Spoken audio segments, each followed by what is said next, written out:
बिस्मिल्लाहिर्रहमानिर्रहीम। अस्सलाम वालेकुम। कैसे हैं आप सब लोग? अल्लाह ताला से दुआ है कि सब लोग खैरियत से हों। आजकल एक बहुत आम रिवाज हो गया है कि बाज़ार से बेकरी से कुछ लाकर खा लिया जाए, लेकिन मैं कहती हूँ जो मज़ा घर की बनी हुई चीज़ों में है वो शायद बाहर हमें कभी ना आए। तो चलें आज आपके साथ एक और इसी तरह की मज़ेदार रेसिपी शेयर करती हूँ। तो आज हम बनाने जा रहे हैं फ्राइड सैंडविचेस। आप चाहें तो इनको बनाकर फ्रीज़ भी कर सकते हैं। तो इसके लिए ले लिया है मैंने आधा किलो बोनलेस चिकन, जो कि मैंने काफ़ी बारीक बोटियों में कटवा लिया है। साथ ही इसमें मैंने लिया है 2 खाने के चम्मच तेल, 2 खाने के चम्मच ताज़ा पिसा हुआ लहसुन। मसालों में मैंने ली है काली मिर्च, तिक्का मसाला और नमक, ये तीनों हस्बे ज़ायका जाएंगी। तिक्का मसाला मैंने शान का इस्तेमाल किया है, अगर आप नहीं इस्तेमाल करना चाहते आप बेशक इसको ना डालिए। फिर मैंने लिया है 3 खाने के चम्मच सोया सॉस, 3 खाने के चम्मच चिली सॉस। साथ ही मैंने तकरीबन 2 आलूओं को उबाल कर इसको मैश करके तकरीबन 1 कप मैश आलू निकाल लिए हैं। साथ ही 1 कप है मेरे पास चीज़, पीछे है ब्रेड स्लाइसेस जो कि काट के आपने छोटे स्क्वायर्स बनाने हैं, 1 से 4 पीस बन जाएंगे। और कोटिंग के लिए हम इस्तेमाल करेंगे अंडा और ब्रेड क्रम्स। चलें शुरू करते हैं।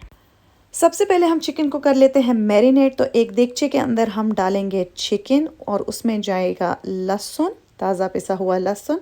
साथ ही हम डाल देंगे इसमें 2 चम्मच तेल। फिर हम डाल देंगे इसमें अपनी सोया सॉस, चिली सॉस और फिर हम इसमें डालेंगे अपने बाकी मसाले जैसे कि नमक, तिक्का मसाला और काली मिर्च। ये तीनों चीज़ें जो हैं आप अपने जायके के हिसाब से डालेंगे।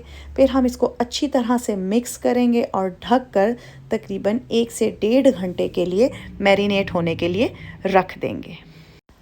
1.5 घंटे के बाद हम चिकन को अब दरमियानी आंच पर हम पकाना शुरू करेंगे। जब इसका रंग थोड़ा सा तब्दील होना शुरू हो जाएगा तो हम ढक कर इसको 15 से 20 मिनट तक हल्की आंच पर पकने देंगे। फिर ढक्कन उतार कर अब जो इसमें ज़ायद पानी है उसको सुखाएंगे और चम्मच की नोक की मदद से हम चिकन के पीसेस को मज़ीद बारीक तोड़ लेंगे। जब सारा पानी खुश्क हो जाए अब हमारा चिकन तैयार है। इसमें अब हम डालेंगे अपने उबले हुए आलू और इनको कांटे की मदद से अच्छी तरह से हम इनको आपस में मिला लेंगे। फिर इसमें डालेंगे हम चीज़ और उसको भी अच्छी तरह से हम इसमें मिला लेंगे। अब हमारा चिकन तैयार है सैंडविचेस बनाने के लिए। अब हम अपने ब्रेड स्लाइसेस के ऊपर तकरीबन 1 चम्मच दबाकर इस मसाले को लगाएंगे और साथ ही कर लेंगे इसकी कोटिंग। क्योंकि सैंडविच एक तरफ से खुला हुआ है तो अंडा और ब्रेड क्रम्स अच्छी तरह से इसको लगाएं। अब हमारे सैंडविचेस हो गए हैं सारे तैयार। आप चाहें तो इनको फ्रीज़ कर लें या आप उनको फ़ौरी इस्तेमाल भी कर सकते हैं। इन सैंडविचेस को क्योंकि डीप फ्राई किया जाता है तो अगर आपने फ्रीज़ कर दिए हैं तो 1.5-2 घंटे पहले निकाल कर इनको डीप फ्रॉस्ट कर लें। अब हमने इनको लाइट गोल्डन ब्राउन जो है वो फ्राई करना है और हो गए हमारे सैंडविचेस तैयार।